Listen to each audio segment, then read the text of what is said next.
तांडव ॲडमिट होते. त्यांना खूप मार त्याला तलवारीचा मार आहे. आई बहिणीवरती सुद्धा तिथं खूप अत्याचार झाला. कारण मराठीचे मतं लागते, मराठीचे नेते प्रचाराला लागते, मराठीच्या मतावर मोठंही व्हावं वाटतं. पण गोरगरीबावर अन्याय हे प्रत्येक गोष्ट असेच. हे 2-4 पिढ्यापासून असेच. स्वतःचं संकट गेलं की वरती मोठं लागायचं. जवळ संकट नाही, संकट अंगावरती, त्या टायमाला चपला सगळं पाय पडायचं. हे खूप दिवसापासून सगळ्याच समाज म्हणतो, नुसतं मराठाच नाही, हे सगळ्यांवरतीच असते पहिल्यापासूनच. मी तरी सांगत होतो हे होणार, हे होणार. बघू, बघतोय सगळा महाराष्ट्र बघतोय.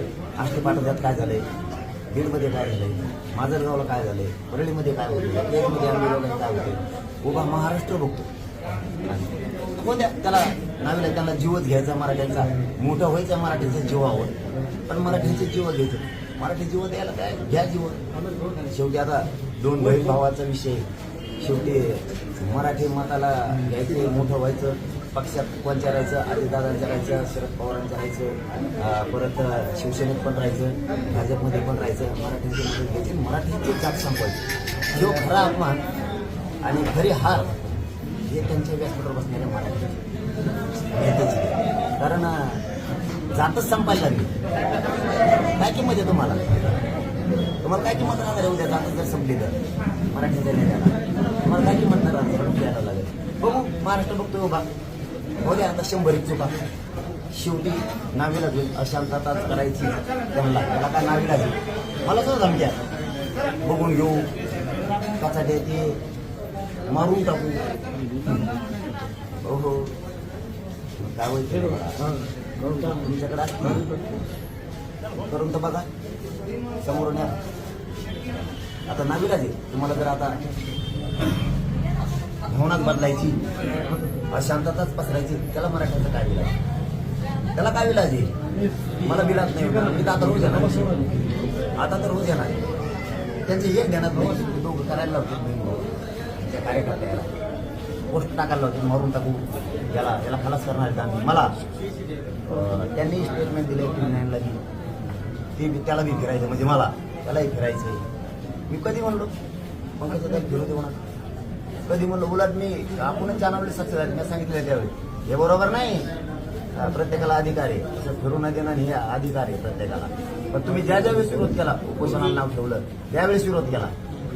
आधी तुम्हाला एकदा म्हणलो नाही पंकजा ताईला पाडा किंवा महाविकास आघाडी पाडा, एकदा नाही. पण हे आम्हाला माहिती, हे वेळ निघून गेली की असं होणार. तुम्ही जो कोण म्हणतो ना त्यासाठी तुम्ही मारून टाकणार आहे मला.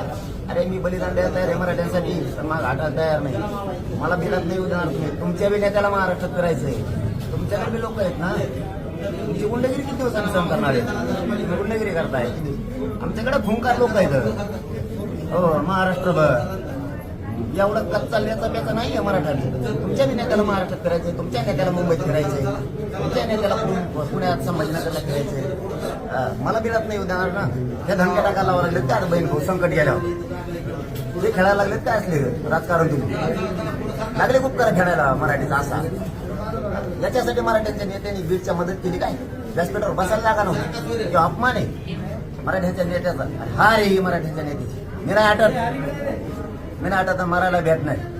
मी मरायला तयार आहे, बलिदान द्यायला तयार आहे. मराठा माझं रक्षण करायला मराठा समाज खंबीर आहे राज्यातला. माझं रक्षण करतोय मराठा समाज. गरज नाही मला कोणा संरक्षणाची. खंबीर आहे माझं. बघू किती दिवस त्या लेकराची तरफड व्हायला लागली वर. कसं काय एसपी साहेब त्यांची टीस साची नोंद घेत नाहीत? कसं काय गुन्हे दाखल करत आहेत? गृहमंत्री साहेबांचं राज्य आहे ना, का नाही चाललंय? निवडणुका झाल्या की हे असं करणार, निवडणुका आली की मराठीची गरज आहे. परत मराठ्यांचेच संपवणार. यासाठी मराठी लोक नेते मोठे करायला लागलेत का? आमदार वारे आमदार बघा. मराठी जात संपली तुम्ही संपला, तुम्हाला झाडूनच घ्यायला लागत तिथं. वाशाने इथून मागे बी तुमच्या कानफडाला रिवायलर लावलेले आहेत. बसावं जरा असला शाने. तर मला शांतता नाही करायची. बघणार आहेत आम्ही किती दिवस सहन होतोय. हे किती दिवस दोघं बहीण भाऊ कार्यकर्ते हाताने मराठ्यावर हल्ले घडून आणले. जवळ सहन नाट्याला येते तेव्हा कटतील मराठीचं. उभा महाराष्ट्र बघतो. सगळ्या महाराष्ट्रात नजरा बीडकडे काय काय व्हायला लागले. प्रचंड खतखत निर्माण झाली मराठी. बघा काय करायचं दोघं बहीण भाऊ ठरवतील. आमचा नावीला दादा 8 तारखेची सभा